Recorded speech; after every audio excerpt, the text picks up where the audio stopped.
आज हम विष्णु भगत रबिया की कथा पढ़ांगे, जो एक मुसलमान की बेटी थी और विष्णु की बहुत बचपन से ही भगत थी। विष्णु की पूजा किया करती थी। तो सुनियो। आज से 12 वर्ष पूर्व तुर्किस्तान बसरा नामक नगर में रबिया का जन्म हुआ। वह एक गरीब मुसलमान के घर पैदा हुई थी। रबिया उसकी चौथी कन्या थी। रबिया की माँ तो उसके बचपन में ही मर गई थी। पिता भी रबिया को 12 वर्ष की उम्र में अनाथनी कर कर चल बसा। रबिया बड़े कष्ट के साथ अपना जीवन निर्वाह करती थी। एक समय देश में भयानक अकाल पड़ा, जिससे बहनों ने भी उसका साथ छोड़ दिया। किसी दुष्ट ने रबिया को फुसलाकर एक धनी के हाथ बेच दिया। धनी बड़ा स्वार्थी निर्दय स्वभाव का मनुष्य था। पैसों से खरीदी हुई गुलाम रबिया के साथ तरह तरह के जुल्म किया करता था। गाली मार तो मामूली बात थी। विषय के मत वाले लोगों के लिए ऐसा आचरण तो स्वाभाविक है।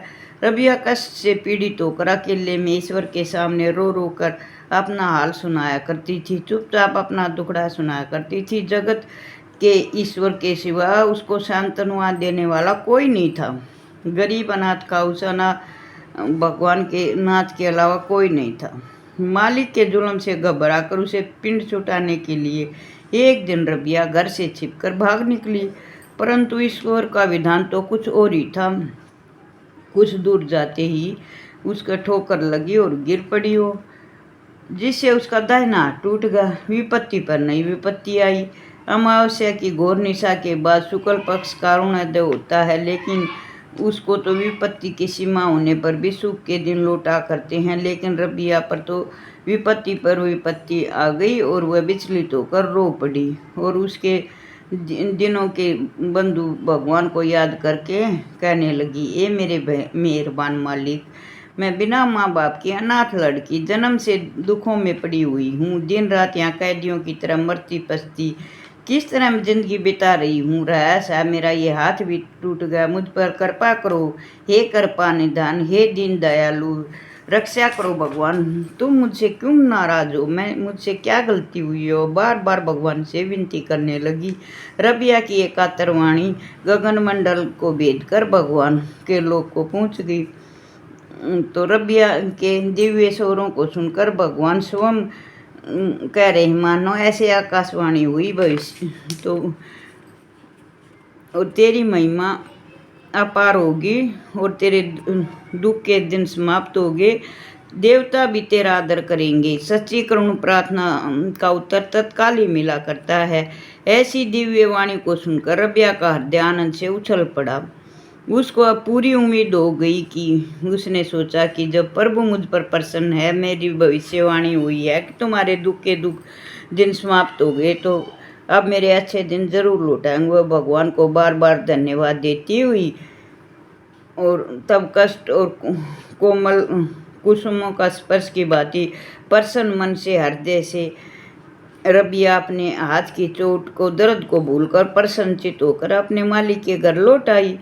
पर आज से उसका जीवन पलट गया था। वह काम करते हुए भगवान के ध्यान में चरणों में रहने लगी। वह रात दिन जाकर प्रार्थना किया करती थी, भजन किया करती थी, कीर्तन किया करती थी। इससे उसका प्रभाव और भी बढ़ गया। एक दिन आधी रात के समय रबिया अपने एकांत कोठरी में घुटने टेके बैठी हुई करुण स्वर में प्रार्थना कर रही थी, हे भगवत प्रेरणा। उसी समय उसके मालिक की नींद टूट गई। उसे बड़ी बड़ी करुणादयी आवाज़ सुनाई दी। वह तुरंत उठकर अंदाजा लगाया कि यह आवाज़ तो रबिया की कोठरी के दरवाजे से आ रही है। वह पर्दे की ओट से उसे देखने लगा। कोठरी में अलौकिक प्रकाश छाया हुआ था। रबिया के नेत्रों में आंसू बह रहे थे और वह विनय कर रही थी भगवान से। उसके रबिया के ऐसे वचन सुनकर, हे मेरे मालिक, मैं सिर्फ तेरा ही हुक्म उठाना चाहती हूँ, लेकिन क्या करूँ? जितना चाहती हूँ उतना हो नहीं पाता। मैं खरीदी हुई गुलाम हूँ।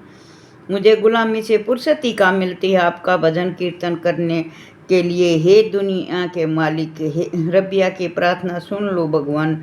उसी की प्रेरणा से रबिया के मालिक का मन उसी क्षण पलट गया। वह रबिया का तेजमयी मूर्त देखकर उसकी भक्ति और करुणमय प्रार्थना को सुनकर चकित रह गया। वह धीरे धीरे रबिया के समीप आया और उसने देखा कि रबिया भक्ति भाव से मुखमंडल पर चमक है, ललाट में दिव्य ज्योति छाई हुई है। उसी ज्योति मानो घर उसकी ज्योति से मानो पूरा घर उजाला से भरा हुआ है। इस दृश्य को देखकर भय और आश्चर्य में डूब गया। उसने सोचा, ऐसी पवित्र पूजनीय देवी को मैं गुलाम बनाकर अपने घर में गुलामी करके रख रहा हूँ। मुझसे बड़ा अन्याय हुआ है, बड़ा पाप हुआ है। ऐसी प्रभु सेविका देवी की सेवा तो मुझे खुद करनी चाहिए। रबिया के प्रति उसके मन में बड़ी भारी श्रद्धा उत्पन्न हो गई। उसका हृदय परिवर्तन हो गया। उसने विनीत भाव से कहा, हे देवी, मैं अब तक तुझको पहचान नहीं सका। आज भगवत कृपा से मैंने तुम्हारा असली रूप देख लिया है। अब तुझे मेरी सेवा नहीं करनी पड़ेगी। तू सुखपूर्वक मेरे घर में रह। अब मैं तेरी सेवा करूँगा। रबिया ने कहा, स्वामी, आपके द्वारा सेवा कराना मुझे अच्छा नहीं लगता। मैं नहीं चाहती कि आप मेरी सेवा करो। आपने इतने दिनों तक मुझे घर में रखकर खाने को दिया है, रहने को दिया है। यही मुझ पर बड़ा उपकार है। आप दया करके मुझे दूसरी जगह चले जाने की आज़ादी दे दे। मैं किसी निर्जन स्थान पर जाकर आनंद से भगवान का भजन कीर्तन करना चाहती हूँ। मालिक ने रबिया की बात मान ली। अब रबिया गुलामी से छूटकर अपना सारा समय भजन कीर्तन और ध्यान में बिताने लगी। उसके हृदय में प्रेम सिंधु छलकने लगा। संसार की आसक्ति का तो उसमें नामो निशान भी नहीं था। रबिया अपना जीवन संपूर्ण प्रेम में परमात्मा के चरणों में अर्पित कर चुकी थी। रबिया के जीवन में कुछ विशेष न था। वह आनंद से भरी हुई थी। एक बार रबिया उदास बैठी थी। दर्शन के लिए आने वाले लोगों में से एक ने पूछा, आज आप उदास क्यों हैं? रबिया ने जवाब दिया, आज सवेरे मेरा मन सरोग जाने को हुआ। इसके लिए मेरे आंतरिक परम सखा ने मुझे फटकारा। मैं इसी कारण उदास हूँ। सखा को छोड़कर मेरा पाजी मन दूसरी ओर क्यों गया? रबिया ईश्वर को सखा के रूप में बजती थी। एक समय रबिया बहुत बीमार होगी।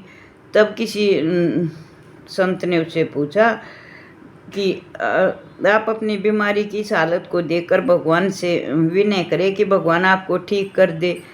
तब देवी ने कहा, आप प्रभु से प्रार्थना कीजिए, प्रभु आपकी बीमारी को जरूर मिटा देंगे। रबिया ने मुस्कुराते हुए जवाब दिया, क्या तुम इस बात को नहीं जानते कि बीमार किसकी इच्छा से हुई हूँ, किसके इशारे से हुई हूँ?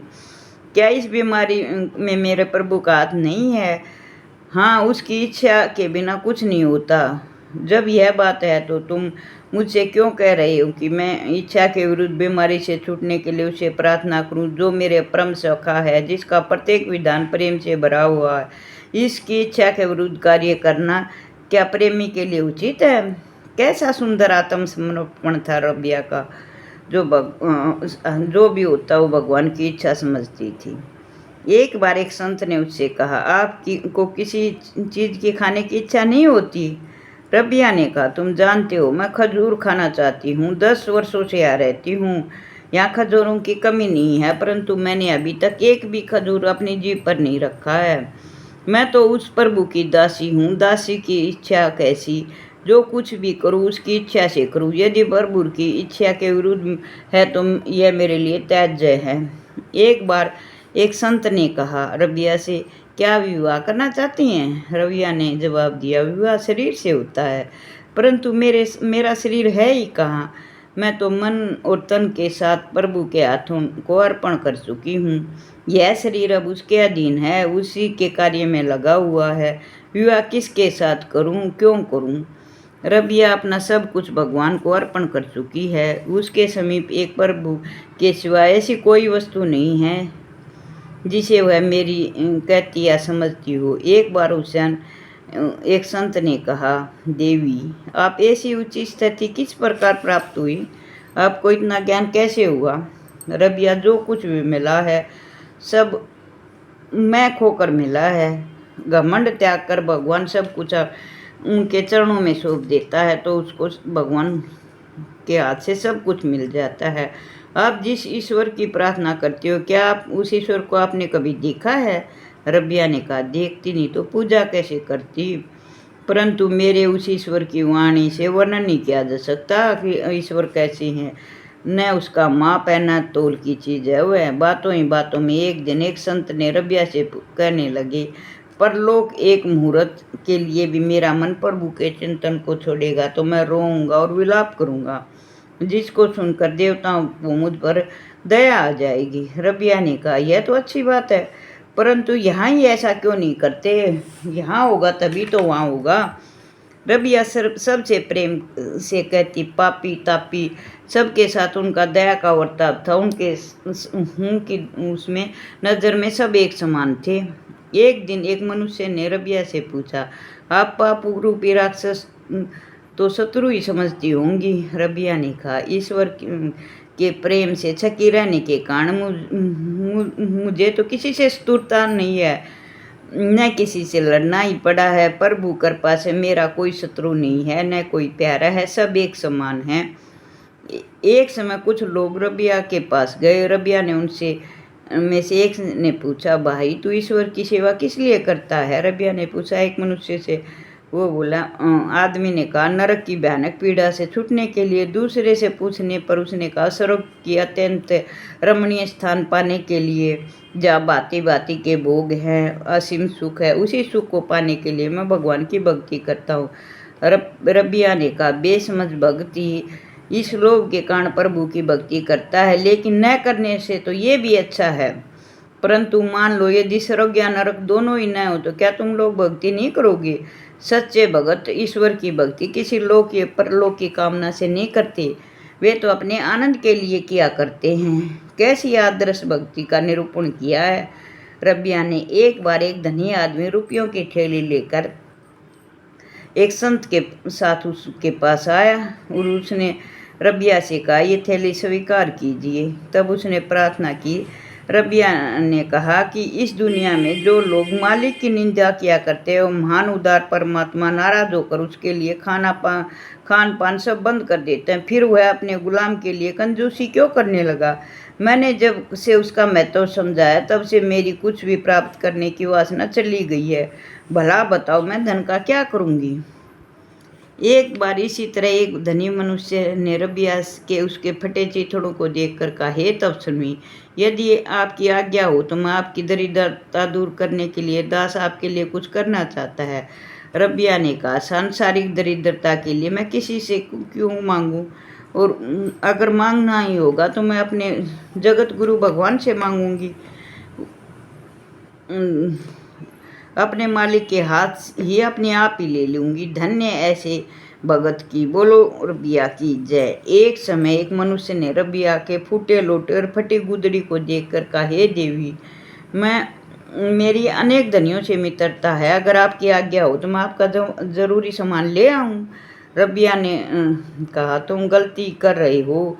वे कोई भी मेरे अन्नदाता नहीं है। जो स्वार्थ जीवन दाता है वह क्या गरीबों के कारण गरीबों को भूल सकता है? क्या धन के कारण ही वह धनवान को याद रखता है? रबिया कभी कभी प्रेमवश बड़े जोर से पुकार उठती है। लोग उसकी इस अंदर पुकार को सुनकर कहने लगते, क्या आपको कोई रोग है जो आप इस तरह चिल्ला रही हैं? रबिया ने कहा, मुझे कोई बाहरी रोग नहीं है जिससे संसार के लोग समझ सके। मेरे तो अंतरंग का रोग है जो किसी वैद्य हकीम के पास भी नहीं है। मेरी यह बीमारी तो सिर्फ उस मनमोहन मुरली वाले की छवि देखने की है।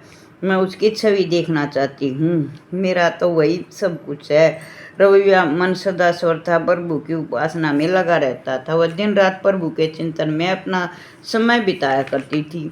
एक बार रबिया प्रभु से प्रार्थना की, हे स्वामी, तू ही मेरा सब कुछ है, मैं तेरे सिवा कुछ नहीं चाहती। हे प्रभु, यदि मैं नरक से डरूं, नरक के डर से तेरी पूजा करूं तो तू मुझे नरकगामी में भस्म कर दे, नरक में ही भेज दे। यदि मैं स्वर्ग के लोभ से आपकी सेवा करती हूँ तो आप मेरे लिए स्वर्ग के सारे रास्ते बंद कर दे।